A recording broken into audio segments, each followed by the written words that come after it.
आपने जो आज अस्पताल पेश किया और बत्रा साहब ने उसमें डिटेल में बताया है, हाँ हाँ, वो उसमें आधार क्या है, वो तथ्य है उसमें क्या? क्योंकि मूलचंद शर्मा ने मंत्री ने उन आरोपों को खारिज कर दिया। नहीं कैसे खारिज कर दिया? डाडम में हुआ SIT बिठाई, डाडम में हुआ SIT बिठाई, जहाँ पे हुआ खुद कितनी रिपोर्टें आई, 80 ED तक इंक्वायरी करी है माइनिंग की। तो ये बड़ा वैसा मामला है, इसमें कोई दो राय नहीं।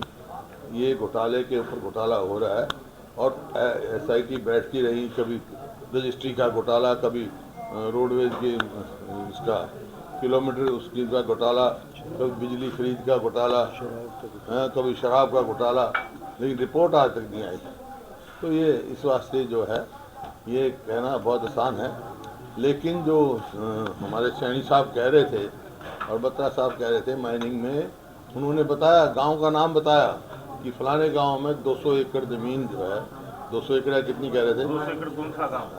हाँ, उसकी मिट्टी उठा ली पंचायती ज़मीन की, वो तो उस बात की कह रहे थे। तो ये आपने बताना कि इतनी कमाई तो हो, लेकिन जो सवाल ये इलीगल माइनिंग कितनी हो रही है, इस बात का सवाल है। इसमें कोई बात नहीं, शक की बात नहीं, हजारों करोड़ की इलीगल माइनिंग हो रही है।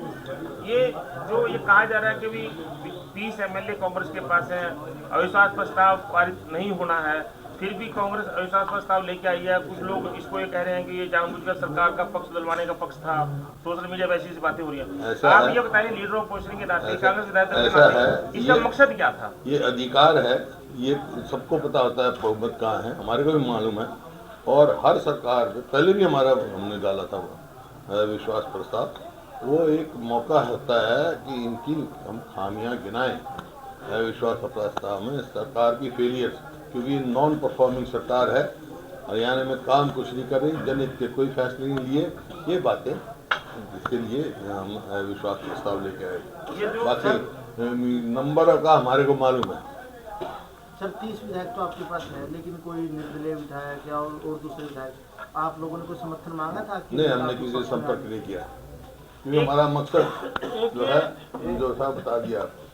एक जो HPSC और SSC का कल भी इशू उठाया था, बत्रा साहब ने आज भी इशू उठाया है, ये जबकि सरकार इसको पर्ची खर्ची की बात करती है, कल आपने भी कहा कि पर्ची खर्ची की बात करते हैं, आप बताओ क्या ये इशू कैसे रिजॉल्व होगा? मतलब पर्ची खर्ची की कह रहे हैं पहले चलती थी, आप देखिए पहले कहाँ चलती थी? वो कहते हैं, हम कह रहे हैं, आप कह रहे हैं कि अब चल रही है। अब नहीं चल क्या रहा है, अब तो खर्चा और पर्चा चल रहा है। और मतलब करोड़ों रुपए HPSC के दफ्तर में पकड़े गए, सबॉर्डिनेट सर्विस कमीशन का चेयरमैन को सस्पेंड किया गया।